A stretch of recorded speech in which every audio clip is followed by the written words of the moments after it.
Muy buenos días, muy buena semana para todos ustedes allá en Colombia, acá en Ecuador, también en Perú y en toda América. Es un espacio nuevo que estamos creando de Colombia hoy. Muy preocupados desde que gana el gobierno de Gustavo Petro en Colombia, el mundo y toda América se ha puesto a ver a Colombia, ¿no? Es como el nuevo acontecimiento de cambio y de esperanza para todos nosotros, como cuando gana en México el presidente actual de México, y todos nos hemos sumado, nos hemos unido para apoyar, para estar allí junto a los mexicanos. Y ahora es el caso de Colombia. Estamos completamente comprometidos con un mejor futuro para el hermano pueblo colombiano, y también con el presidente, ¿no? Creo que esto de las expectativas, yo no soy muy bueno con las expectativas porque académicamente crear expectativas provoca eh, la potencialidad en comunicación, sobre todo de tener decepciones, desilusiones, ¿no? Entonces, siempre se debe ofrecer poco para poder sorprender al público. Pero en este caso yo creo que es ya el espíritu histórico el que estamos esperando tantas cosas para Colombia, y eso ya es como una ansiedad prácticamente. Estoy con mi gran amigo Pablo Borges desde Colombia para conversar sobre temas actuales, lo más cercano a estas fechas, a este lunes 23 de enero, y en este caso específicamente sobre lo que pasó durante el fin de semana y también fin de la semana anterior, ¿no? Entonces, sí que Pablo, querido, bienvenido a Colombia hoy. ¿Cómo estás? Bueno, un placer, un gusto. Muchísimas gracias por tu invitación. Pablo, la primera pregunta o impresión, ¿cuál crees tú ha sido durante estos últimos 3 días, viernes, sábado, domingo, el tema más mediatizado en Colombia? ¿Cuál crees tú? Yo tengo mi impresión, pero ¿cuál es la tuya? Bueno, yo creo que claramente las acusaciones del gobierno de Guatemala hacia nuestro ministro de Defensa, Iván Velázquez, ¿no? Imagínate eso, un gobierno denunciando a un ministro de Defensa que además ha trabajado en su país en temas de anticorrupción. Yo creo que eso la semana pasada fue posiblemente el tema más grande, ¿no? Lo sigue siendo además. Sí, he estado revisando todos los medios de comunicación de Colombia, casi todos, y prácticamente hacen una apología sobre el suceso, sobre el hecho, como que hubiese sido una bomba nuclear o algo por el estilo, ¿no? Y ya sabemos, ¿no? Hablamos de Caracol, RCN, Semana, etcétera, etcétera. Y yo que he trabajado con gobiernos, yo no lo siento tan así. ¿Tú crees que realmente amerita la mediatización que ha tenido este tema para estos medios? ¿O realmente es un pequeño impasse que tranquilamente se puede resolver entre gobiernos? Yo no creo que esto sea un impasse, esto es una cosa muy importante y yo creo que esos medios lo que hacen es precisamente no permitir que se dé el contexto para que la gente no entienda lo que está pasando. Si tú quieres y tú me permites, yo puedo contar un poquito ese contexto porque yo creo que es que merece la pena saberlo. Sí, sí, Entonces, por favor. la cosa es más compleja de lo que parece. Bueno, empecemos por decir que Guatemala es un gobierno corrupto, es un gobierno corrupto. Y la mejor defensa es el ataque. Entonces, para proteger a los criminales, pues lo que hacen es perseguir a los jueces y a los fiscales. O sea, la judicialización de la política, la politización de lo judicial, algo de lo que somos expertos en Colombia. Por ejemplo, hay más de 35 jueces y fiscales que están perseguidos, ¿no?, por el gobierno. Iván Velázquez estuvo en la Comisión Internacional contra la Impunidad de Naciones Unidas. Él fue el director de eso en Guatemala. Ese es un puesto que tiene una inmunidad diplomática precisamente porque eso es lo normal, que a estos hombres que están luchando contra la corrupción, los mismos corruptos los acusen de toda clase de cosas para enlodarlos y que un gobierno pues los persiga y que los denuncie, que tengan que protegerlos y por eso él tiene una inmunidad diplomática. Entonces todo esto no va a llevar a ningún lado porque él tiene inmunidad diplomática para empezar. Luego las investigaciones de Iván Velázquez contra la corrupción, pues hay que saber cuáles fueron los callos que pisó. Por eso es que Iván Velázquez llevó a la cárcel a altos funcionarios del gobierno, empezando por el mismo presidente Otto Pérez y su vicepresidenta Roxana Valdetti. Esa es la razón. Los corruptos de Guatemala no quieren a Iván Velázquez por eso, porque fue implacable contra la corrupción en Guatemala. Descubrió, por ejemplo, que el presidente Otto Pérez y muchos funcionarios hacían parte de una mafia que operaba en las aduanas. Y eso sacó a la gente a las calles y tumbó a Pérez. También denunció la corrupción de militares, de funcionarios de la salud, encarceló a 7 ministros y a la vicepresidenta Otto Pérez. O sea, en total acusó a más de 1.500 personas y condenó a más de 400 personas en Guatemala. Ese es el callo que pisó Iván Velázquez. Luego también cuestionó al siguiente presidente y pidió investigarlo, a Jimmy Morales. Lo pidió investigar por fondos ilegales en su campaña. Investigó por corrupción a su hijo y a su cuñado. Y ese presidente fue el que declaró a Iván Velázquez persona no grata en Guatemala, lo expulsó del país y cerró la Comisión contra la Impunidad de Naciones Unidas. ¿Cuál es el objetivo de las denuncias contra Iván Velázquez? Pues hay que verlo en dos frentes. Uno es Guatemala y el otro es Colombia. En Guatemala está claro, conseguir liberar delincuentes condenados por las investigaciones de Velázquez, darle la vuelta a lo que él mismo denunció respecto a las oscuras negociaciones con Ebrecht, por ejemplo. ¿De qué acusan a Velázquez? De que hizo un acuerdo judicial con Odebrecht para que los funcionarios guatemaltecos reconocieran quienes les habían pagado sobornos por 18 millones, por cierto. Eso fue público y legal, pero el fiscal Curruchiche, es que se llama, dice que ese acuerdo fue ilegal. Y el descaro es que ese mismo Curruchiche, ese mismo fiscal, encima es el que libera al exministro que recibe el soborno de Odebrecht. O sea, imagínate la cosa lo retorcida que es. Ese Curruchiche, además, que tiene una relación más que cercana con la Fiscalía Uribista colombiana, que es la fiscalía actual, y que todavía nos toca aguantarnos a ese fiscal durante unos eternos meses, y que es pieza fundamental de toda la impunidad judicial colombiana. Y pues ese Currichuche pues tiene una relación más que cercana con esa fiscalía, ¿no? Al igual que el presidente actual de Guatemala, el autoritario Alejandro Yatimey, ¿no? Quien según Human Rights Watch no ha hecho otra cosa que atentar contra la democracia y aumentar la corrupción en su país. De hecho, Yatimey ha sido candidato a la presidencia 4 veces, siempre con organizaciones políticas diferentes, pero ninguna con mucho arraigo social. Y la que lo llevó a la presidencia ahora es la extrema derecha. El único cargo que ha tenido este señor, el actual presidente de Guatemala, era director del sistema penitenciario. Y estando allí fue acusado de violación de derechos humanos. Y él mismo, imagínate esto, Hugo, él mismo ha creado una comisión de lucha contra la corrupción en la que él es el juez. Eso es Guatemala. Pero hay más datos.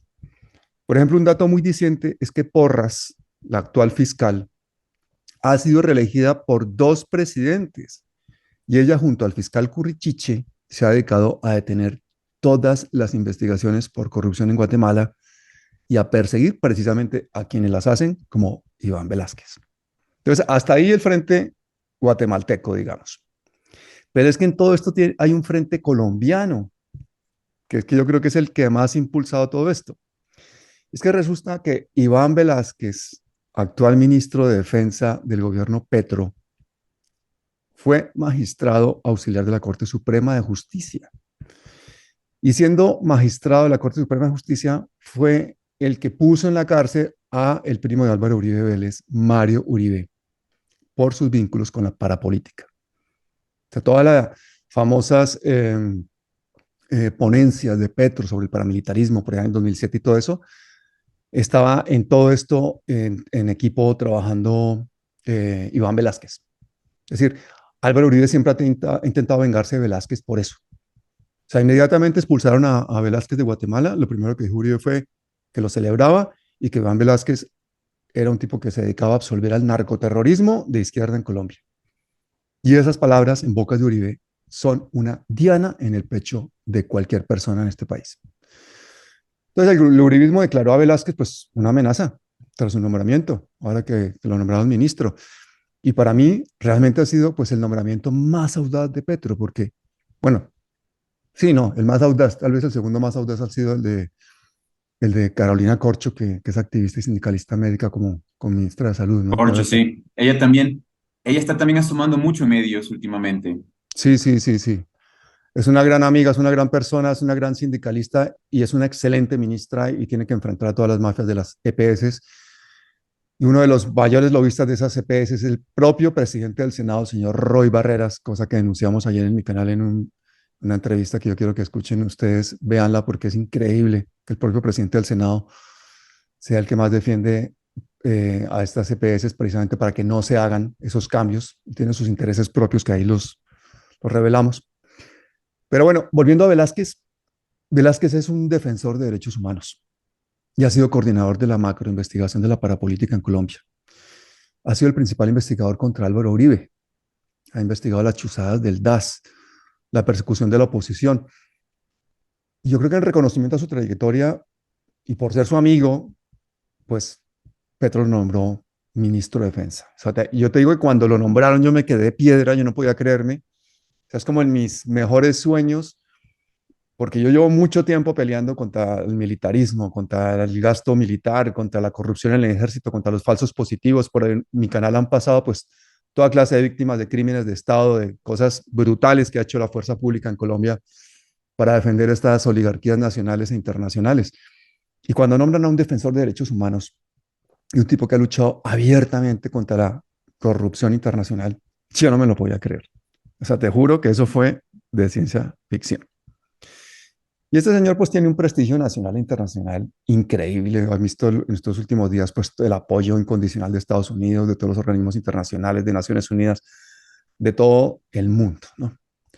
Entonces, pues está viviendo una historia que al propio Petro le ha costado lo mismo, ¿no? Todo tipo de persecuciones y atentados en los que pues llevan 20 años estos dos luchando contra ese aparato paramilitar que tenemos en Colombia, ¿no? Y un último dato para tener el contexto completo, yo creo, es saber que Guatemala es una escala casi que obligada en las rutas del narcotráfico hacia Estados Unidos.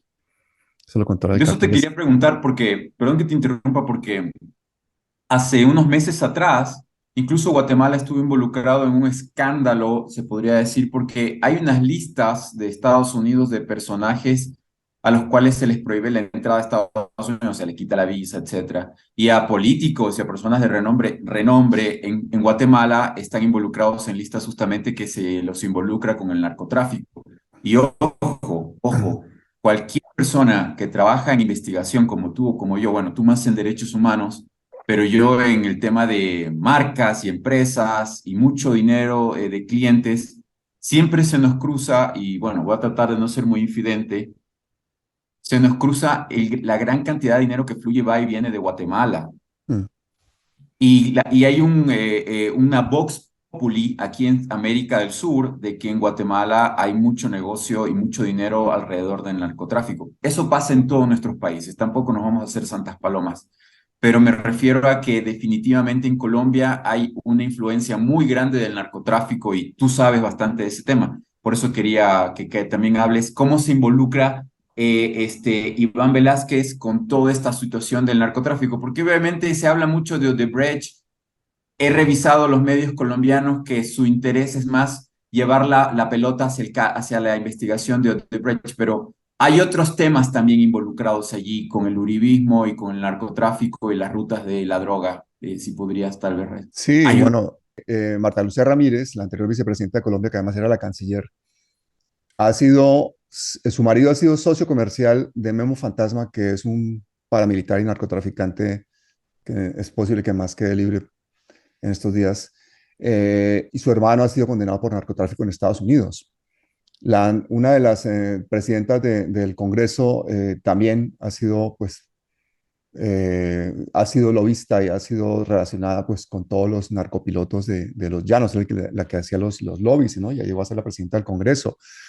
O sea, si empezamos, no terminamos a hablar de los lazos del narcoturismo con Guatemala, con Centroamérica, con México.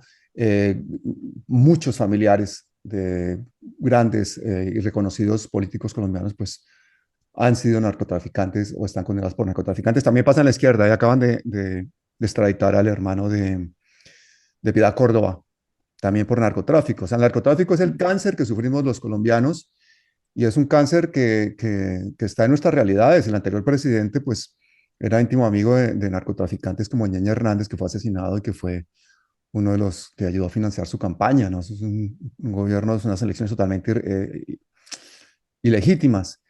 Y para describir esto, yo creo que mejor una imagen que mil palabras y es ver, por ejemplo, uno que fue piloto de Uribe y que fue piloto de Duque en las campañas, un conocido narcopiloto.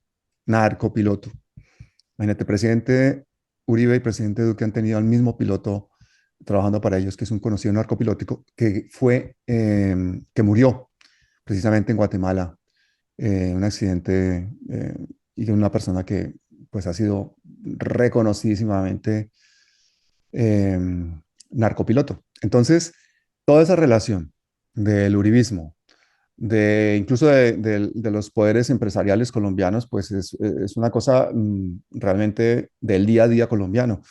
En la propia base cerca de Bogotá, de Guaymaral, por ejemplo, vieron cómo salían de ahí avionetas, una de ellas hace un tiempo fue una avioneta en la que llevaban droga y era una avioneta que pertenecía al marido de una actriz muy famosa, comediante y no sé qué tal y tal, pero son todos del uribismo, ¿sabes? Entonces, Influencer en internet, sí me acuerdo. sí, muy influencer, muy pija, muy gomela, y entonces ella pues muy odiada por todo el mundo y ha sido pues Sí, el viaje a los infiernos de desapareció esta del mapa. persona. Claro, no aparecen, siguen por ahí de influencers y en otros sitios y tal.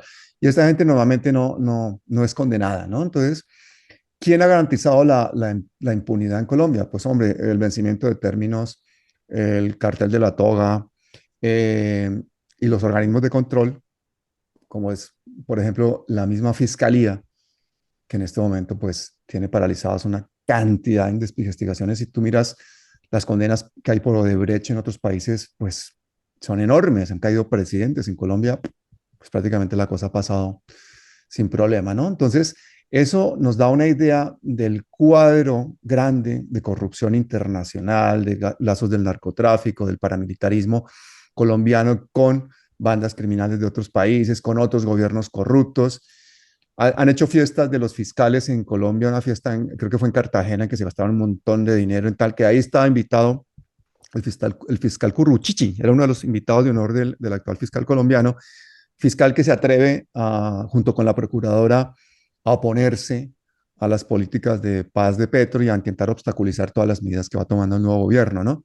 Entonces, no es un fenómeno local, no es un fenómeno nacional, es un fenómeno que trasciende las fronteras, que se va a Latinoamérica, que se va a Centroamérica, que se va a Norteamérica, que se va a Europa. Y la labor de todos estos organismos internacionales, pues, se ve obstaculizada precisamente porque los mismos organismos de control, los mismos gobiernos son muchas veces los que tienen cooptados a los que realmente quieren investigar o quieren llevar a los tribunales a criminales o a narcotraficantes. El caso de Iván Velázquez es paradigmático en ese aspecto. Yo creo que todo esto le ha servido para salir reforzado. Desde aquí le mando un abrazo muy fuerte a nuestro ministro de Defensa porque realmente si a ti te acusa, yo qué sé, Hitler, de que eres un desgraciado, yo creo que esa es el mejor elogio que pueden hacer de ti, ¿no? Si a ti te acusan de Reflejo cualquier cosa, cognitivo le llamo yo. sí, de cualquier cosa, un personaje corrupto o un personaje mafioso, yo creo que eso te catapulta a ti ante un público que es cada vez menos ciego gracias a precisamente que la verdad se cuenta en medios alternativos como el tuyo.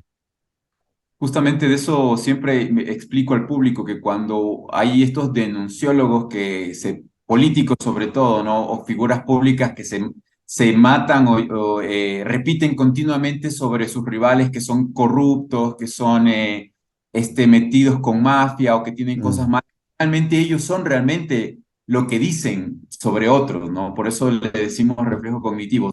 La conciencia les juega una mala pasada y siempre están atacando y criticando a terceros de corruptos y todo lo demás, pero es porque ellos son en su vida privada, ellos saben que son así. Entonces, siempre, ojo, hay que tener cuidado con mm, aquellos que siempre andan señalando con el dedo a terceros, porque ellos son realmente lo que dicen de otros terceros, ¿no? Eso es algo que lo he visto repetirse una y otra vez en campañas electorales. Ahora, mm. para ahondar más, para concluir con el tema del ministro de Defensa de Colombia, ¿Crees tú que logren este objetivo? Porque el objetivo de sacarlo, porque yo veo por ejemplo, en Semana, que por cierto me apena decir que es un medio que tiene más de 2 millones de seguidores solo en Colombia, en YouTube, tiene poder de influencia, digamos, este Claro. medio en Colombia. Este medio específicamente maneja la teoría o el discurso de que debe renunciar. Mm. Abiertamente lo dicen sus comentaristas. ¿Crees tú que lograrán ese objetivo, es decir, de sacar del gobierno del reciente, fresco gobierno del presidente actual de Colombia a uno de sus personajes de mayor confianza con la carta, con la hoja de vida más prolija, más influyente, más respetuosa para nosotros a nivel internacional, sobre todo en temas de derechos humanos y de defensa del Estado de Derecho? ¿Crees tú que lograrán sacarlo? Porque se publicó y te comento, al inicio de esta entrevista voy a ponerle esa entrevista que se publicó en todos los medios del presidente de Colombia en Davos, llegando a Suiza, en donde le hacen preguntas puntuales sobre el tema y él fue muy, muy cortante, muy directo sobre el tema, ¿no? 3, 4 minutos, pero que fueron fundamentales, ¿no? Decir, bueno, si Guatemala está contra mi ministro, pues qué pena por Guatemala. Entonces, fue muy directo, ¿no? Y se entiende por la situación y las circunstancias en las que le hacen las preguntas, ¿no? Hasta es incómodo, viajas 10, 12 horas en un avión incómodo y te bajas del avión para hacerte preguntas que definitivamente te molestan, porque seguramente entro yo en la situación personal, es una persona amiga, es una persona que abiertamente está siendo perseguida mediáticamente, entonces obviamente cualquier persona, hasta la más preparada, diría cosas aún más duras, ¿no? Petro es de una Mm. personalidad más calmada. Un Rafael Correa, un Chávez, un Morales, hubieran lanzado los micrófonos al piso, ¿no? Pero él fue más, incluso en toda la crisis fue un poco más diplomático de decir, bueno, vamos a revisarlo, pero si Guatemala tiene esa postura, realmente mal por Guatemala, ¿no? ¿Crees tú que salga? ¿Crees tú que Velázquez pierda, que Colombia pierda a Velázquez en la reforma que planifican hacer en el tema policía y ejército que es tan necesario? Bueno, empecemos por el final. Em, Gustavo Petro es una de las personas que más y mejor argumenta, que más y mejor improvisa. Tiene un discurso muy elocuente, muy articulado, muy elaborado. Es una persona muy inteligente, muy hábil y tiene un conocimiento enciclopédico de una cantidad de temas más allá de los que deberían esperarse de un economista o de un politólogo o de un político. La respuesta que puede darte a puertas de un helicóptero sobre las aseveraciones de un pasquín como Semana, que es, aunque tenga 2 millones de suscriptores, es posiblemente una de las publicaciones que la gente en Colombia tiene más claramente definida como el medio de comunicación del uribismo, como el medio de comunicación de las grandes fortunas, de las grandes oligarquías, de los grandes neoliberales, como el medio de comunicación de todo un país que ya no existe, porque hemos ganado las elecciones y se lo tienen que tragar. Y esas elecciones, aunque sea con un gobierno de coalición, porque no ganamos las legislativas, están llevando a cambios profundos y que espero que esos cambios afecten también la capacidad de comunicación. Si Semana tiene 2 millones de suscriptores, en buena parte es culpa de los progresistas y es culpa de Gustavo Petro y es culpa de mi amigo Gustavo Bolívar y es culpa de una cantidad de gente que ha estado allí en esos programas dándoles pauta, dándoles, bueno, pauta no, dándoles, mm, digamos, balcón para que sean escuchados y vistos y les han dado rating y los algoritmos han funcionado para esos medios de comunicación. Yo, de hecho, incluso hice un vídeo en el que aparece Vicky Dávila diciendo, ay, muchísimas gracias a todos. en este año hemos pasado de 150.000 suscriptores a 1 millón. Y luego hice el ejercicio de ver cuántos progresistas había y cuáles eran los ratings, cuáles eran los picos y cuáles eran los que realmente sacaban la gente. Y yo te puedo decir que el progresismo no ha tenido una estrategia de comunicación. Eso casi le cuesta la presidencia a Petro. Nos costó no haber tenido más personas legislativas. No ha tenido tampoco una estrategia clara de comunicación, pero mucho menos de marketing político, y sigue sin tenerla. Y se repite el error, y hasta el punto de que muchos de los debates presidenciales los organizó la revista Semana, la misma revista que ponía en la carátula a Petro como que era el incendiario, que si querían a un ex guerrillero, querían a un ingeniero, le preguntaba en la carátula de la revista a la gente, salía el fiscal, el fiscal Néstor Humberto Martínez, que espero que termine entre rejas algún día, y ese señor salía diciendo que Petro nunca iba a ser presidente, y es una revista que realmente se ha dedicado a hacerle daño a un país que quiere sacar a 20 millones de la pobreza y que quiere dejar una guerra de 60 años. Entonces, el que salga publicado en Semana es como si el presidente de Honduras o el fiscal Curruchiche hablan mal de Iván Velázquez. Ojalá, ojalá hablen mal de nosotros, ojalá hablen mal de ti, ojalá hablen mal de mí, porque eso nos catapulta, Hugo, en la credibilidad de la gente intelectual, de la gente progresista, de la gente que realmente quiere la paz. Esta revista es propiedad de los Iniski, uno de los mayores millonarios colombianos. En una época fue una revista en la que trabajaban periodistas serios, pero los serios los iban sacando o los iban echando y ellos se iban largando y se ha convertido en lo que se ha convertido. Entonces, las posibilidades de que incluso una revista que tiene 2 millones de suscriptores, y yo desde aquí invito a los colombianos que nos estén escuchando, a los ecuatorianos que nos estén escuchando, a los mexicanos que nos estén escuchando, que vayan, busquen donde tienen la suscripción y le den a desuscribirse. Unsubscribe ponen, ¿no? Quítense la suscripción. No le hagan ese favor a esos pasquines. Denle voz a medios alternativos como Sorprendente Films, como Palabras Mayores, que están intentando abrirse un camino en contar una narrativa que puede permear nuestra cultura para que tengamos el futuro que nos imaginamos. Porque si no somos capaces de permear la cultura con medios alternativos que estén contando las realidades, entonces no somos capaces de cambiar nuestro destino.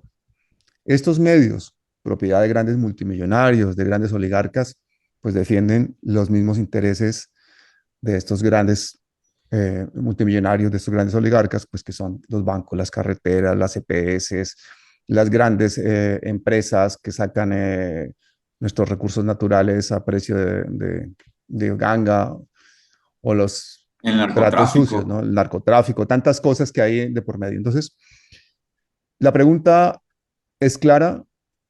¿Tú crees que Velázquez va a salir? Rotundo no. No va a salir, no solo no va a salir reforzado de esto.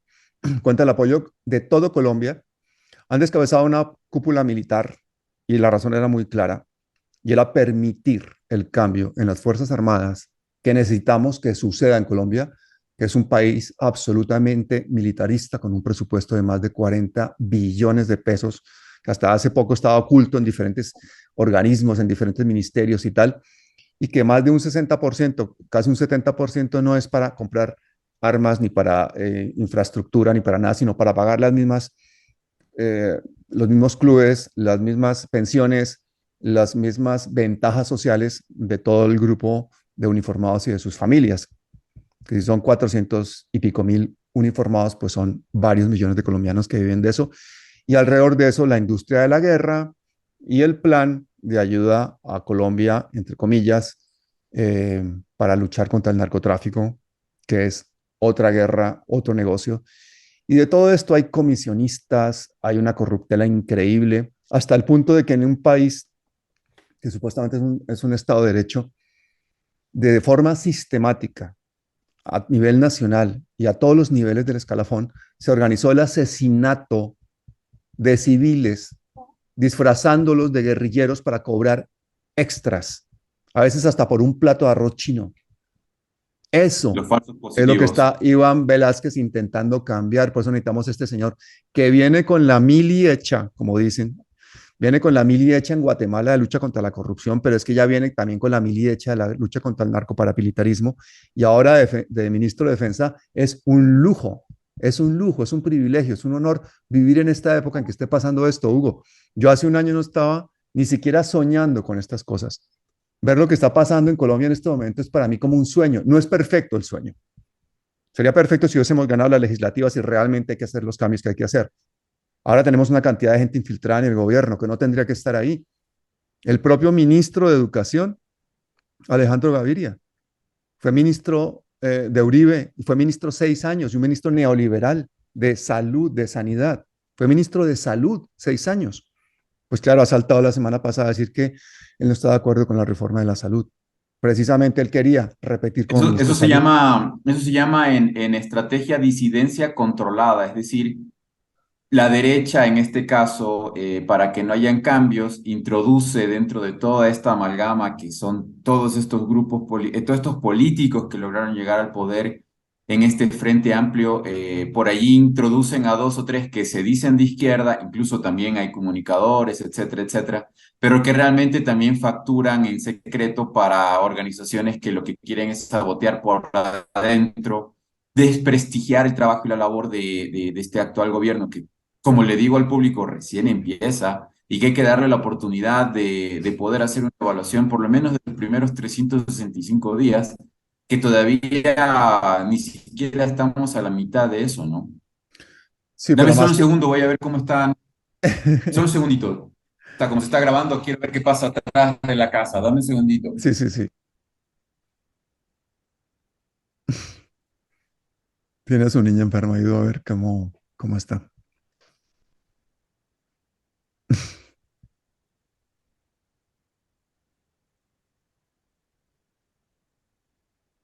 Y yo Papá nunca, como tú y como yo, que yo como nunca hago cuida a tu directos, todas bebé. estas cosas siempre que cuando pasan las corto en los programas porque intento ser lo más objetivo. Eh, pero hablando de lo Sí, que no, estabas está muy diciendo bien. tú, Entonces sí. la, la, la disidencia controlada que hablas tú, yo no creo que en este caso sea disidencia controlada. Este Alejandro Gaviria nunca ha sido disidencia controlada. Este ha sido establishment 100% neoliberal, 100%. De hecho, él aspiraba a tener el Ministerio de Hacienda o el de Salud otra vez. Le ha tocado el premio Consolación, que es el Ministerio de Educación. Y ahí tiene que estar codeándose precisamente con una de las personas que más se le enfrentó cuando él estaba de ministro, que es con la actual ministra de Salud, con Carolina Corcho. No tienen que ser unos consejos de ministros, de verdad que sería genial poderlos ver, un reality increíble. No es disidencia controlada, son fichas políticas que le has tocado tragarse a Petro y porque son impuestas por Santos o por Gaviria, por alguno de estos, ¿no? Por cierto, un inciso que hay una cosa que yo creo que es un tema de conciencia que tengo que decir, que yo no lo he dicho públicamente y los colombianos que me están escuchando en este momento van a decir, ¿qué va a decir este hombre que no haya dicho ya en tantos programas y con tanta caña que hemos dado? Un youtuber me ofreció a mí ser parte de un grupo de youtubers colombianos que reciben un dinero, que son varios cientos de dólares mensualmente, que los da un político colombiano. Ese youtuber me dijo que ese político colombiano era César Gaviria. Varios de esos youtubers, que son youtubers de estos de izquierdas que hablan en favor de Petro y en contra de no sé qué tal, reciben un dinero de un señor que es pues una vaca sagrada, el presidente de la apertura neoliberal en Colombia, eh, con intereses en el gas, en un montón de cosas, un gamonal y un señor que yo creo que no es para nada ejemplar, ni en la historia de Colombia ni en nada. Secretario de la OEA. Secretario de la OEA y además este tipo tuvo mucho que ver, fue el que le construyó la catedral a Pablo Escobar, por ejemplo. Pero entonces estos youtubers, imagínate, reciben X dólares al mes, $500, $600, algo así, no me acuerdo cuánto era exactamente la... Y estos youtubers, y este tipo me dice que me lo ofreció como para hacerme un favor, yo primero no, yo no vivo de este tema, yo trabajo en otras cosas, yo no cobro por esto, yo no pido dinero y lo poco que genera el canal desde que se monetizó, porque es que YouTube obligó a monetizar los canales o si no los monetizaba YouTube y lo cobraba él y yo ese dinero se va a líderes sociales o a proyectos en Colombia junto con el dinero que ya dono desde hace años para este tipo de cosas. Pero me lo ofrecieron porque pensaban, este tipo, pues le parecerá chévere meterse en esto, ¿no? Yo le decía a este hombre, ¿cómo pueden ustedes aceptar dinero de un político cuando ustedes van de alternativos, van dándoselas de independientes? Lo que le están haciendo es callándoles la boca. Dice, no, si él no hace que usted hable mal de él, él no le va a hacer que usted nunca diga nada, que no quiera, que no sé qué tal. Le digo, claro, pero usted, como, usted no va a hablar mal de una persona que le está dando todos los meses $500, ¿no? Entonces, incluso a estos niveles de la comunicación alternativa se ven estas cosas. El youtuber que está buscando un puesto político. Hay uno que se coló, un tal JP o HP Hernández. Bueno, siempre me equivoco a propósito. Que este tenía 1 millón de suscriptores en YouTube y ahora está ahí poniendo el palo en la rueda en el gobierno. Ahora es congresista, ¿no? Y Sí entonces, he seguido alguno de ellos, estoy eso sí verificando que es disidencia en LinkedIn controlada, ¿no? que... Eso sí que es disidencia controlada porque son personas que se han hecho populares o se han vuelto influencers o incluso han llegado a cargos políticos precisamente, pues a través de estos medios y una vez allí, pues lo que estaban buscando era simplemente ganarse un dinerito y de este hablo y de este no. De hecho, a alguno le he dicho yo, oiga, gente que se dedica única, exclusivamente a hablar mal de Uribe, Uribe, Uribe, Uribe, Uribe. Le digo, oye, hermano, el día que a Uribe le dé una gripe, le va a tocar a usted mandarle zumo de naranja, juguito de naranja, una mantita y algo para que se caliente los pies, porque si se le enferma a Uribe, le pasa algo a Uribe, ¿usted qué va a hacer? ¿No?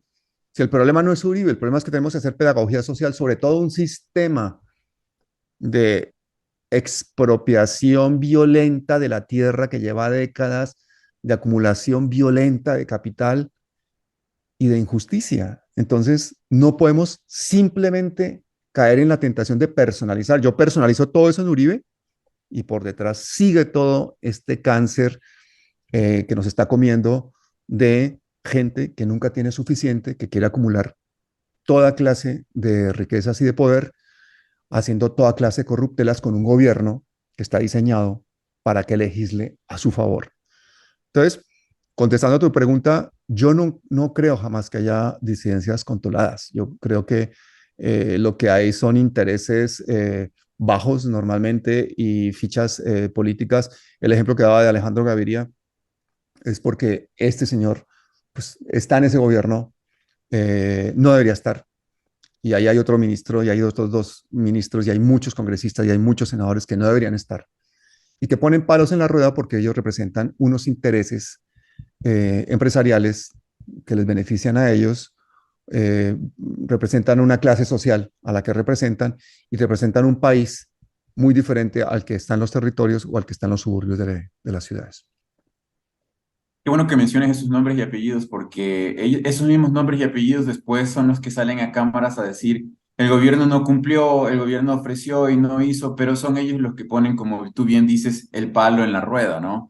Entonces es bueno hacer el antecedente. Ahora, otro tema que también me parece interesante dentro de estos días, semanas, y que creo que también está haciendo que la olla de presión o la preocupación o el miedo de estos grupos que quieren poner el palo en la rueda del gobierno del cambio en Colombia, no logré objetivos concretos. Y hay dos objetivos muy, muy concretos que yo veo de interés en el presidente Petro y también en su equipo de gobierno. Y son la reforma tributaria y también el cambio al tema de las pensiones. Y quisiera que explicaras al público de todo el continente cómo funciona el tema de las pensiones y también la seguridad social en Colombia. ¿Por qué?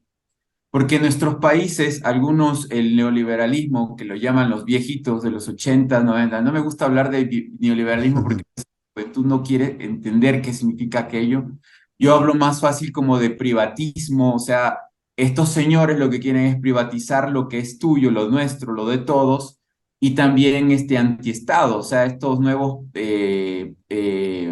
¿cómo se les llaman? Libertarios o liberales o como sea, o sea, que te quieren vender la idea de que el Estado te persigue y que ellos lo que quieren es liberar a toda la sociedad y a los jóvenes, sobre todo de la opresión del Estado que te obliga a ser médico cuando tú quieres ser arquitecto, que te obliga a qué sé yo, a vestirte o a hacer de alguna manera cuando tú quieres ser una flor, una mariposa, o sea, ciertas manipulaciones comunicacionales que son subconscientes, que quieren llegar a las emociones de la juventud, sobre todo en su rebeldía. Y claro, decir libertarios, que coge de golpe a alguien de 20 años, sí, yo también soy libertario, yo no quiero que nadie me oprima, no quiero que ni mis padres me digan qué hacer. Entonces, por eso trato de hablar hacia la juventud, como tú bien lo sabes decir, cuando me comentas cuál es cómo debería ser la comunicación para los jóvenes, que nuestros países son muy jóvenes. Pero explícanos cómo funciona esto, porque la seguridad social en Ecuador se peleó y se murió mucha gente para que no se privatizara en los 80, 90. Entonces todavía existe algo de seguridad social pública y no existe esto de los sistemas de pensiones privados, en donde tú pagas una cuota y al final cuando te jubilas o cuando alcanzas el cupo del monto que se supone debes tener para recibir una pensión, empiezas a recibirla. Acá no ocurre así, acá tienes unas leyes y el Estado está obligado en darte pensión cuando tú cumples una cierta edad o tienes un tiempo ya determinado de haber trabajado. ¿Cómo es en Colombia?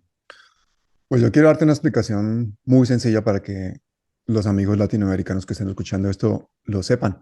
Y es que hace 30 años en Colombia apareció una cosa que se llama la Ley 100, que el ponente fue un tal senador Álvaro Uribe Vélez, que no sé si les suena el Mm. nombre. Y con esa ley lo que hicieron fue convertir la salud y las pensiones de los colombianos en mercancías. Lo que antes era un derecho era una mercancía. O sea, se hace de ese sistema que es pagado por los impuestos de los colombianos, se hace de ese sistema un negocio. ¿Y cuál es el negocio? Que aparecen unos intermediarios, que son los fondos privados de pensión, que son las EPS, que son las empresas prestadoras de salud. Y esos dos intermediarios cogen el dinero del gobierno, se quedan ya por derechas con un porcentaje importantísimo y gestionan todo ese recurso brutal. Esas EPS, por ejemplo, empresas prestadoras de salud, con el dinero de los impuestos de los colombianos, de la salud, y ellos son los que les pagan a las clínicas, a los hospitales. Con el tiempo han ganado tanto dinero que han comprado sus propias clínicas, sus propios hospitales, etcétera, etcétera, etcétera. Se han cogido todo el monopolio, toda la cadena. Y de 30 que Salud había, SA, por ejemplo, ¿no? hay muchísimas, pero es que han quebrado casi todas. Había 30, ahora quedan que 6 o 7. O sea, una gestión, pero no porque haya habido mala gestión, es porque ellos mismos las han hecho quebrar, porque les han chupado la sangre a sus propias empresas, porque han sacado de ahí todo el dinero del mundo y todo el dinero de los colombianos ha ido desapareciendo. Pero es que el negocio es muy perverso porque el negocio es con la salud. Entonces lo que hacen es cobrarle a la gente su cuota, coger el dinero de los colombianos y no prestarle el servicio. O sea, ¿cómo vas a ahorrar dinero? Claro, yo cobro de ti, pero no te doy el servicio. Cualquier cosa que haga para ti, estoy perdiendo dinero. Entonces tú necesitas una cirugía, te la demoro. Necesitas un procedimiento, te lo niego. Necesitas una prueba, no sé qué tal, te lo niego. Necesitas una consulta, te la doy lo más tarde posible. Y la gente se muere por el camino. De hecho, hay estudios académicos que muestran que a través de todo lo que ha sucedido desde que se aprobó la Ley 100, posiblemente en Colombia tenemos más de 1 millón de muertes evitables. Es un documento que yo me enteré en uno de nuestros conversatorios con Carolina Corcho, la actual ministra de Salud, con quien hicimos innumerables programas en palabras mayores hablando de todos estos temas. Están invitados a verlos porque van a ver la brillantez no solamente de la actual ministra, sino el conocimiento profundo que tiene de toda esta corrupción. Por eso es que ella es la primera que se opone a que sigan existiendo estos intermediarios de la salud y de las pensiones que literalmente negocian con la vida de los colombianos. ¿Y quiénes son los dueños de estas EPS? ¿Quiénes son los dueños de estos fondos privados? Pues los grandes millonarios, los mismos dueños de los medios de comunicación, el grupo GEA, el Luis Carlos Sarmiento, todas estas personas que están en este momento manejando al país en otros sectores son también dueños de la salud y dueños de las pensiones. Y lo peor aún, se ha permitido que ellos con sus empresas apalanquen negocios en base a los dineros, por ejemplo, de las pensiones.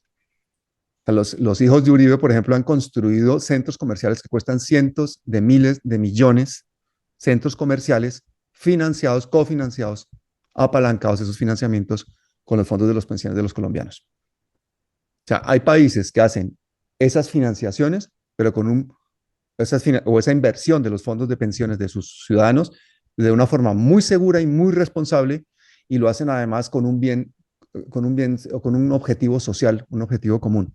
No, aquí se ha hecho para darle el dinero a la gente que diga, mira, haga negocio con este dinero, haga centros comerciales, especule financieramente, que no pasa nada, que estamos en el poder. Eso es lo que ha sucedido. Entonces, todo ese montaje brutal neoliberal tuvo la intención de continuar, y en el 2021 intentó la salida fascista al neoliberalismo. Y entonces, en plena COVID, en plena crisis social, con 20 millones de pobres, con la gente muriéndose por el COVID y tal, el gobierno quiere hacer una reforma tributaria y gravar los productos de la canasta básica y no darle a la gente un apoyo mínimo para que puedan tener, aunque sea, una cuarentena en su casa. Entonces, eso fue lo que pasó en el 2021, y eso es lo que lleva a las protestas en Colombia que terminan con Petro presidente. En el 19 se empezó a recrudecer la presión social, ¿no? Y la gente se sentía ya angustiada y afectada. Viene el COVID, y eso pasó también en Ecuador, en nuestros gobiernos de ricachones que cierran las ventanas y las persianas para no escuchar el clamor y el lamento del pueblo, nos dejaron a la buena de Dios, ¿no? Mientras en el mismo Estados Unidos, Mm, tanto que admiran a Estados Unidos en su liberalismo supuesto. Yo conozco amigos que tienen Mercedes-Benz, dos, tres autos parqueados en casa y con compañía y con muchos empleados, aún así recibieron sus cheques de 2.000, $3.000 del gobierno mm. por si acaso necesiten alguna platita para los bebés, para la casa. Y no solo un cheque, no solo un cheque, fueron varios cheques que Claro. se recibieron para que la gente no salga a la calle con sus mismas armas a quemar Washington o las capitales de cada estado. El, Entonces, el- el gobierno colombiano pretendía que la gente se muriera de hambre, el gobierno de Duque, que la gente se muriera de hambre en sus barrios de invasión, en sus chabolas, perdona, y si salía, los estaba esperando el escuadrón antimotines para reprimirlos, y, para cargar y contra también ellos. me duele decirlo, en Cali, por ejemplo, no solamente los escuadrones, también civiles fascistas Ah, sí. eh, con arma en mano, Mm, que civiles veían a las personas marchar en forma pacífica y les dispararon. Entonces, me imagino que ahí hay mucha filtración de paramilitarismo, etcétera, etcétera. Pero ahora, tomando en cuenta lo difícil que es hacer cambios de esta magnitud, o sea, quitarle la teta a parásitos que están muy gordos, ¿crees tú que en este mismo año veremos ese cambio? O sea, que terminaremos con una reforma respecto a la salud, al sistema de seguridad social. No sé cuántos estarían afiliados en estos fondos privados en Colombia, por un lado. Y en el tema de los impuestos, el bajarle los impuestos indirectos a los pobres, porque algo que a mí me gustaba mucho de Rafael Correa, y creo que eso es a nivel internacional, por eso tiene como 20 doctorados honoris causa, es que le gustaba como académico explicarle a la gente con arrocitos, decimos nosotros, ¿no? Con frijolitos. Y algo que el público ecuatoriano, que el pueblo ecuatoriano logró aprender en 10 años de gobierno de Correa, esto de los impuestos directos e indirectos, ¿no? Él decía, un impuesto indirecto no es redistributivo porque le cobras lo mismo a todos, o sea, el IVA, por ejemplo, le cobras tanto a la persona que gana $2 a la semana, como también al que compra un automóvil en 50.000, 80.000, $100.000 en la misma semana. O sea, es un impuesto ciego, ¿no? En cambio, el impuesto a la renta, ciertos impuestos especiales como a las herencias, la plusvalía de las mansiones, departamentos, compraventa, eso sí es un impuesto que va directamente a la mano, al bolsillo de los ricos, y por eso protestan, ¿no? Y a Correa en el 15 casi lo sacan por imponer el impuesto a las herencias y el impuesto a la plusvalía sobre la tercera, segunda, tercera y cuarta casa, ¿no? O sea, hay gente en nuestros países que tiene 5, 6, 7, 8, 10 casas, mansiones, alquila muchas, otras las compra-vende para ganar un dinerito extra, tienen 5, 7, 8, 10 automóviles, pero no, ellos prefieren subirle el impuesto al IVA, o sea, que los pobres paguen en el arroz, en el azúcar, en el aceite o en la manteca, como le dicen en el Uruguay, en la Argentina. Entonces, ¿crees tú que por ahí van las balas, por ahí van los tiros? ¿Tú crees que Petro, que tiene una gran popularidad en este momento, aproveche la situación? Porque a Correa le tembló un poquito la mano de hacerlo. Ya fue en el 2015 cuando tenía 7 años en la presidencia y casi, amigo, casi lo sacan en ese tiempo. Yo me acuerdo que estuve en Carondelet una noche en donde la ultraderecha rompió barricadas que estaban en el centro de la ciudad de Quito. Eran pocos, pero eran bravos. Y Correa decía en cámaras, estos quieren que haya muertos, pero yo no les voy a dar muertos. Y ojo, allí en esas manifestaciones muy agresivas, y yo te juro, estuve ahí presente y sentí, temí por mi vida, eh, cerca en Carondelet, en la Plaza de la Independencia, yo temí por mi vida, pero lo que voy es, en Perú, por no reformas de este tipo, han muerto más de 60 personas. Y en Mm. esa época, en las manifestaciones de Correa, y mira, llega Moreno y Moreno destruye en un plumazo toda esa lucha social que decía la gente, ¿por qué los pobres tienen que pagar la vida de los ricos? ¿Por qué los ricos no pueden pagar, por ejemplo, el tema de las herencias, ¿no? Sobre el millón de dólares. El impuesto era sobre el millón de dólares. Y al final Moreno vino y de un plumazo sacó esas dos leyes que costó heridos y todo lo demás. Y Lazo obviamente las ratifica, ¿no? Él desaparece completamente de la estructura de las leyes tributarias el impuesto a las herencias. Obvio, si él tiene hijos, si tiene más de 1.000 millones para heredar, ¿no? ¿Tú crees que va por buen camino el tema de estos cambios de leyes o tendríamos que hacer una lucha más compleja en Colombia? Bueno, yo creo que la cuestión no es tan sencilla como que Petro nos va a salvar o el gobierno nos va a salvar, porque para empezar, Petro está ya con 6 meses menos de mandato, le quedan 3 años y medio. Eh, Llevamos en estas cientos de años de oligarquías gobernando sus latifundios y dominando a la gente de forma violenta. Y no le podemos pedir a un gobierno, ni a dos ni a tres, que cambie toda una cultura, porque al final esto es un cambio cultural.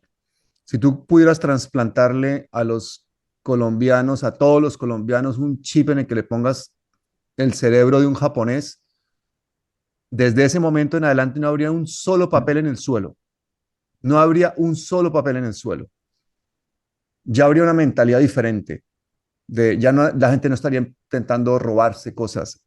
Ya de pronto habría un sentido de trabajar en equipo, de colaborar, de pertenencia al paisaje, al país, a una serie de cosas. O sea, tenemos un problema cultural que necesita muchas generaciones por cambiar.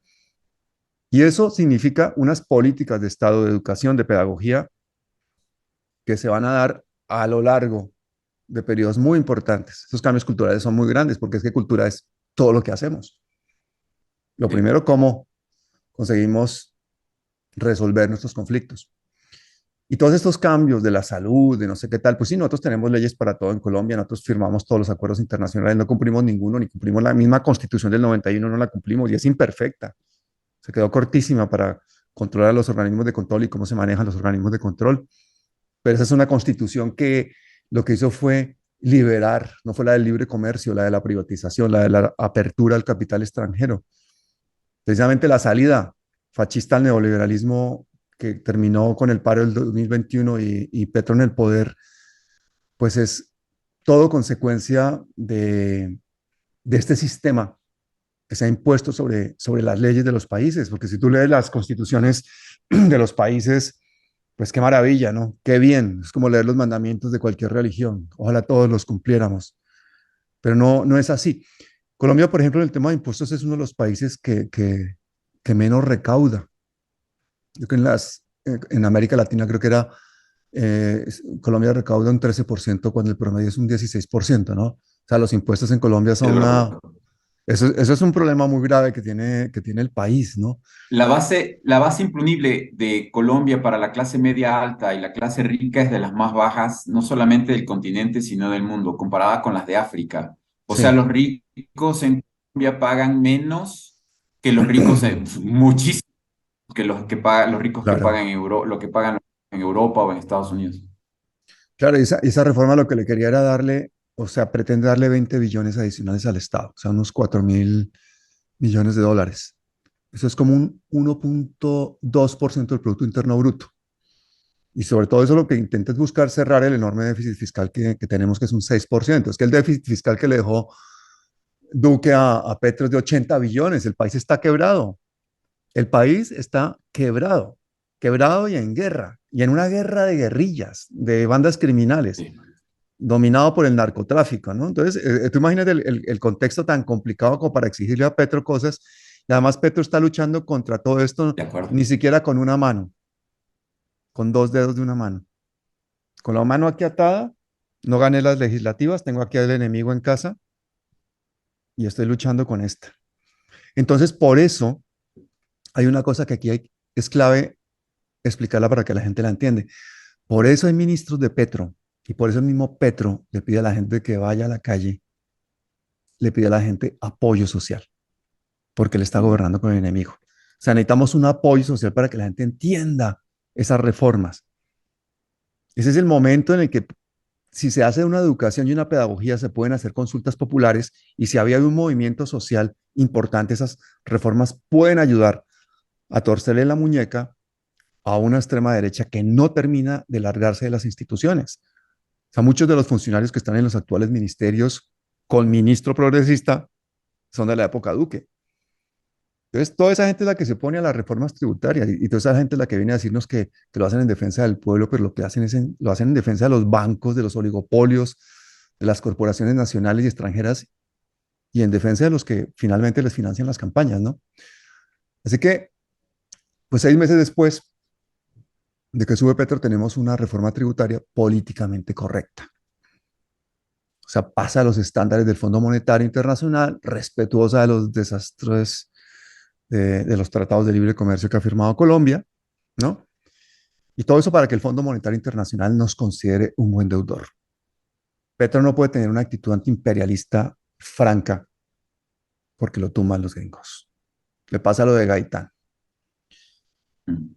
Y por eso esa reforma que tenemos tributaria ahora no es tan progresista como se ha prometido. De hecho, continúa siendo una reforma fiscal regresiva, como se deduce de que los impuestos indirectos que pagan en mayor proporción los pobres que los ricos, como son, por ejemplo, el consumo, el IVA, los aranceles, lo del 4 por mil, las sobretasas a la energía, etcétera, pues sumen más que los impuestos directos a la renta o al patrimonio, ¿no?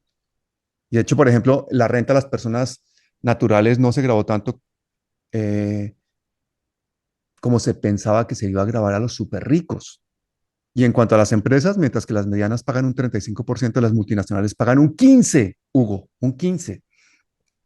Para rematar el impuesto de patrimonio, que, o sea, a las sociedades, que es donde tienen los políticos y los empresarios, porque todo lo tienen todo a nombre de sociedades, pues ahí donde tienen sus capitales, pues a esa gente le dan subsidios y se les dan concesiones en peajes y operadores de Transmilenio y se le dan subvenciones para que compren tierras de latifundio. O sea, esta es una reforma tributaria descafeinada. Y si ves la figura de quién es nuestro ministro de Hacienda, te das cuenta por qué.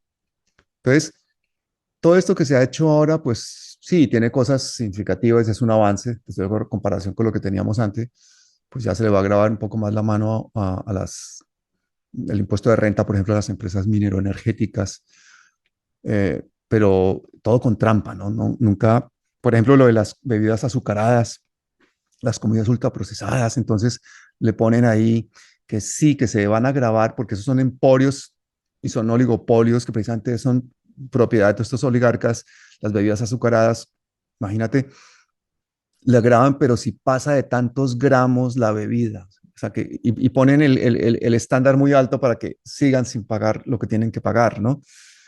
Y si vas buscando, te vas dando cuenta como en cada uno de los puntos reforma tributaria lo podríamos haber hecho mejor.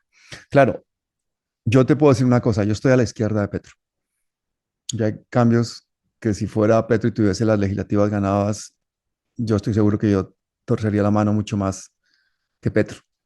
O sea, yo no entiendo, por ejemplo, con el tema tan grave de tierras que tenemos, 8 millones de campesinos desplazados, la población interna de desplazados más grande del mundo, 6 o 7 millones de hectáreas que se les han arrebatado a estos campesinos. ¿Cómo estamos comprándole tierras a los latifundistas en lugar de expropiar directamente tierras, baldíos que han sido tomados, que han sido de forma abusiva por los clanes familiares? Como lo denunciamos en nuestro canal la semana pasada, el clan familiar de los Char en el Caribe, lo denunció el mismo fiscal que los ha denunciado, fiscal al que están persiguiendo. Eh, y todo ese es el ir y venir de Colombia durante todos estos años, ¿no? Pues ahora la reforma tributaria, pues entonces graba un poco más a Netflix, a Amazon y a Uber, mientras que no graba algunos productos básicos como el pan y tal. Pero lo de la progresividad, entre comillas, y han hecho, por ejemplo, mucho manejo mediático con esto de desinformación, esta revista Semana que tú mencionabas y todo esto, sobre, por ejemplo, cuántos impuestos van a pagar, que ahora vamos a todos a pagar mucho más, que van a acabar con la clase media. No, van a pagar solamente los que ganen más de 13 millones de pesos mensuales, los demás tranquilos. Eso es mucho dinero, o sea, es un porcentaje muy pequeño de la población colombiana que se gana 13 millones de pesos mensuales. O sea, muy pequeño, no sé cuánto es, un 4, un 3, un 2, una cosa así, ¿no? Se le va a poner impuesto permanente a los patrimonios de más de 3.000 millones de pesos, ¿no? Y con tarifas marginales de 0,5, de 1% para cuando son más de 5.000 millones de pesos. Y si es un patrimonio de más de 10.000 millones de pesos, es de 1,5%. Y algo que Ese es el decir tema, sobre ¿no? ese patrimonio es que la mayoría de personas que tienen o compañías que tienen ese patrimonio están en las ciudades. O sea, para la gente que está en el campo o que está en provincia, como nos dicen a los que somos no de la capital, ¿no? Los que no son de Mm, Bogotá o de Rolotá, no tienen que preocuparse del tema porque realmente nuestro campo es hiper pobre, mm. como tú bien lo dices, hasta desplazados. Entonces, esto va directamente hacia las ciudades que tienen una acumulación de poder y de capital. Estamos hablando de Bogotá, de Medellín, de Cali, por ahí, ¿no? Bucaramanga, tal vez, alguna ciudad que supere el millón de población. Entonces, pero ¿cuál crees tú? Yo entiendo que es descafeinada la propuesta, pero ¿en qué beneficia al de a pie esta reforma? Te pregunto esto para decir, ¿será que tenemos que apoyarla o mejor no pelear por aquello, esperar un mejor momento y sacar una mejor reforma tributaria que realmente haga cambios sustanciales en la redistribución de la riqueza en Colombia? Hombre, la redistribución de la riqueza en Colombia ya empezó. Ya ha empezado, pues, en la medida en que se puede. Eh, yo apoyo totalmente la gestión de Gustavo Petro y entiendo los condicionantes que tiene. Y entre más hayas leído a Petro, más le hayas escuchado, más hayas escuchado sus monólogos interminables en piloto automático, hablando sobre historia de Colombia, sobre economía, sobre un montón de cosas y tal, más te metes en la psicología del personaje, más te imaginas su entorno familiar. Aquí hemos entrevistado a su padre, a su hija. Eh, hemos explorado, digamos, esta figura que representa una ventana de esperanza para un montón de personas. Yo no tengo nada que ver con el gobierno de Petro, yo no recibo un peso del gobierno de Petro. De hecho, me odian en el pacto histórico porque yo me he metido muy fuerte contra las corrupciones, contra el machismo dentro del pacto histórico, contra las políticas de comunicación equivocadas, etcétera, etcétera, etcétera. Pero es lo mejor que hemos tenido en la historia de Colombia como presidente, como gobierno, aunque la victoria no ha sido tan contundente como para tener una mayoría legislativa, es la mayor historia, la mayor victoria histórica de la izquierda en Colombia. La primera vez que tenemos un presidente de izquierdas. Entonces, todos estos cambios tienen que ser entendidos en ese contexto. Por eso son paulatinos, por eso se los descafeinan, porque, mira, las iglesias van a seguir sin pagar impuestos, pero el lobby brutal que han hecho las iglesias y lo que han financiado las campañas de la derecha es brutal. Es un tema que yo Te quiero quería además decir, invitarte a mi canal para hacer un programa contigo que has estado ahí metido dentro de las iglesias, ¿no? De eso quería decir, que por interrumpirte, que le decimos a todo el público que está viendo este programa hasta ahora, este diálogo, que nosotros estamos preparando con Pablo ya desde hace más de una semana un programa especial justamente sobre este tema de la tributación para las religiones o todas estas organizaciones que son inscritas en el Estado colombiano como religiones o organizaciones sin fines de lucro, ¿no? Entonces, sí, estoy muy animado por ese diálogo porque se van a decir cosas que el 99% de nuestra población no tiene idea, no sospecha siquiera.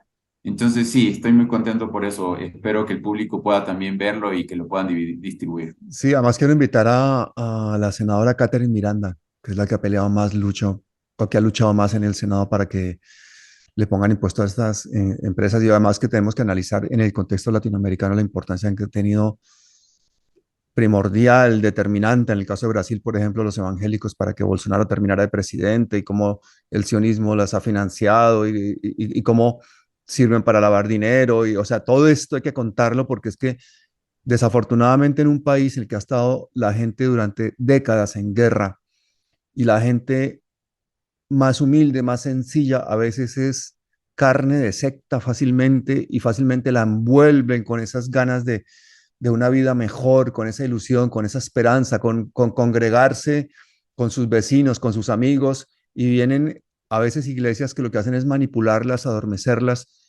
y hacerlas vivir la contradicción de apoyar a pastores y a iglesias que están apoyando a la extrema derecha que los tiene en las mismas condiciones de pobreza y de violencia, ¿no? Y eso se ve por todo Colombia. Y el peso de esas iglesias es tanto que no han conseguido en esta reforma tributaria hacer que pagaran impuestos. Ya no te estoy hablando de la iglesia católica, ¿no? Estoy hablando de las iglesias en general. De la iglesia católica tendríamos que hacer otro programa aparte también, porque las riquezas, la influencia y las injusticias que se han vivido al interior de la iglesia católica, somos los católicos, yo soy de familia católica, somos los católicos los primeros que tenemos que denunciarlas. ¿Cómo es posible que la gente, porque soy católico, no quiero ir a hablar de pederastia, no quiero ir a hablar de las riquezas de la iglesia, no quiero ir a hablar? No, es precisamente, si tú eres ingeniero y tienes un ingeniero que no tiene título y que está haciendo barbaridades, que se le están cayendo los puentes, que se le está muriendo la gente en sus obras y tal, y tú eres el primero que por defender tu profesión tiene que denunciarlo. Y eso pasa dentro de las iglesias. Lo que pasa es que ahí la gente tiene unos factores psicológicos y de confort, de autoconfort y de temas familiares y sociales que a veces le impide dar ese paso adelante para abrir los ojos y decir, oye, ¿qué está Y de pasando aquí? miedo. Y de Y de miedo. miedo, Sí, sí, de porque miedo. si tú te vas contra el pastor o contra el obispo, el cardenal o lo que sea, Diosito te va a castigar, ¿no? Entonces, sí, vamos a tratar con respeto el tema, pero ciertamente nos hace falta liberarnos de ciertas cosas que después de más de 500 años han sido muchos engaños y eso también es un tipo de libertad psicológica personal que vamos a tratar en su momento. Para concluir, para poder dejar muchos temas la siguiente semana, eh, me queda la pregunta de lo que tú has mencionado. Yo entiendo, he visto los procesos en Bolivia y todavía falta mucho. He visto los procesos, acá el proceso en Ecuador, ayer hasta la madrugada hablando con actores políticos en Perú, hago esa infidencia hasta las 2 de la mañana. Y yo les decía, por ejemplo, en Perú, es que todavía no empiezan. Acá vamos casi 12 años, 10 años con retroceso y empezamos en el 2007 con muertos y heridos. Ustedes Mm. recién empiezan. ¿Cuánto tiempo crees tú que le tocará a Colombia con todo lo que hemos hablado? Como para que la gente aterrice un poco, ¿no? Porque cometemos esto del triunfalismo, ¿no? Este error de decir, ah, ya ganamos, entonces en un año vamos a cambiarlo todo. No. ¿Cuánto tiempo tú le das a un proceso de cambio en Colombia? ¿10, 12, 15, 20 años? Así a ojo de buen cubero. Yo soy enemigo de hacer este tipo de cábalas y de pronósticos y precisamente pienso que uno de los El tratamiento graves, como médico, dígame doctor, ¿qué sí, pero piensa? es que yo creo que simplificar o hacer una caricatura de situaciones complejas o hacer unas cábalas o aquí autodenominarme oráculo para saber este tipo de cosas, me parece un error porque el tiempo no me va a dar la razón, primero, pero no es por un tema de ego. es por un tema en el que yo creo que precisamente la base de todos estos cambios está en que cada uno de nosotros haga todo lo posible dentro de su pequeño entorno para que esto sea cierto, para que suceda. Lo primero, visualizar lo que queremos que suceda. Si somos capaces de ver cómo queremos que sean nuestros países, pues algún día serán así. Pero si nuestro día a día pues está marcado porque somos terriblemente ambiciosos, terriblemente consumistas, terriblemente agresivos, pues eso no va a cambiar. Entonces yo creo que el que cada uno de nosotros intente desde su entorno familiar, laboral, social, influir, mejorar, hacer una relación más empática con gente que no piensa igual, con gente que no es de la misma clase social, que no es de la misma raza. Eso ya sería un paso adelante brutal, porque es que el problema grandísimo que tenemos en Colombia es la intolerancia. Te encuentras un clasismo brutal, es un clasismo insultante para la inteligencia humana. Es tal el clasismo, y el clasismo es peor que el racismo, porque el clasismo diferencia a la gente incluso por la ropa, incluso por el tono, por incluso yo te puedo decir que de dónde es una persona en Bogotá porque habla así o así o así. Entonces, uy, este ya no es de aquí, este ya es de otro sitio, este no es de esta universidad, esta es de otra. Todo ese clasismo, toda esa estratificación ha hecho que los colombianos seamos intolerantes, que seamos violentos, que nos quede tan fácil mentir, robar y matar, porque nos importa muy poco el otro. Entonces, antes que hacer pronósticos, yo creo que tenemos que hacer una mirada hacia nosotros mismos y decir, bueno, yo quiero visualizar pronósticos, pero antes que lo que voy a cambiar en mí mismo, ¿no? En mi día a día. Todo el mundo dice, ah, qué suerte que tienes tú, que tienes un canal, que te oye un montón de gente, que has podido influir en tu país, que no sé qué tal. ¿Suerte? ¿Cuántos cientos de entrevistas que no veía nadie, de programas que no veía nadie, de noches, de días, de libros, de investigación, de no sé qué tal hay allí? ¿Cuánta gente me ha traicionado? ¿Cuánta gente no está allá porque le dio miedo? ¿Cuánta gente no está porque la mataron? Esto no es suerte, es todo trabajo, es todo esfuerzo. Entonces yo creo que si hay algo que podemos hacer los colombianos es tener la humildad de examinarnos a nosotros mismos y antes de exigirle a un gobierno unos cambios irrealizables en unos periodos concretos, ver nosotros mismos qué desafíos personales nos podemos poner, ¿no? Ante nosotros, frente al espejo, sin necesidad de que nadie nos vea. Yo estoy haciendo este ejercicio aquí de forma pública, pero yo creo que es un ejercicio que si lo hacemos personalmente, yo creo que tendremos un mejor país, porque es como si nos ponen el chip de los japoneses, ¿no? Voy a ponerme el chip de los japoneses en este momento. Yo estaba en Japón con un papel en la mano por Tokio caminando y un hombre me dice, ¿qué haces? Y estoy buscando una papelera. Me dice, aquí no hay papeleras. ¿Para qué? ¿Para qué quieres una papelera? Pues para tirar esto. No, te lo llevas a tu casa y lo reciclas. No, tranquilo. ¿Sabes? Le daba risa a este hombre. Eso es lo que necesitamos, pero eso viene de dentro para afuera, no de fuera para adentro. Genial, Pablo, gracias por esa. Como médico le diste al clavo. En todo caso, reformulo la pregunta, porque los tiempos son arbitrarios, pero los procesos son naturales. ¿Crees tú que en Colombia ha empezado el proceso de cambio? Y el proceso no podemos meterle tiempo, el proceso simplemente sigue su camino y va haciendo los cambios poco a poco. ¿Crees que empezamos por lo menos el proceso? Empezamos el proceso porque pusimos un presidente de izquierda por primera vez en la historia. Entonces yo casi te lo contestaría con una frase de Nietzsche. Porque esto de poner un presidente por primera vez de izquierdas en un país, eso es un rito, es un ritual, es un ritual. Y Nietzsche decía que el rito es en el tiempo lo que la morada es en el espacio. Nuestra morada es Colombia y el rito ha sido este. Lo que hagamos con esto de aquí en adelante y la significación que le queramos dar y las connotaciones que queramos sacar de aquí, depende de nosotros mismos. Genial. Chévere, esto ha sido todo por hoy en Colombia Hoy. Ha sido una excelente y enriquecedora charla, un diálogo. Hemos aprendido muchísimo. Espero que lo puedan ver. Compartan este programa. Difundan la información. Por favor, sigan a Palabras Mayores. Está en YouTube. No sé si está en otras redes, amigo, Palabras Mayores. Sí, yo creo que tengo otras, pero es que no las uso mucho, no tengo mucho tiempo. Sí, no hay tiempo, yo te entiendo YouTube, perfectamente. YouTube, ahí estamos todos. Sí, tengo Twitter y esas cosas, pero no, no soy muy activo. Yo esto lo hago solo, entonces no tengo mucho manejo de redes sociales ni hago muchas cosas. Entonces, En el todo caso, principal modo de hay que comunicación es el reventar canal. palabras mayores en YouTube. Sí, hasta que nos saquen de YouTube, ¿no?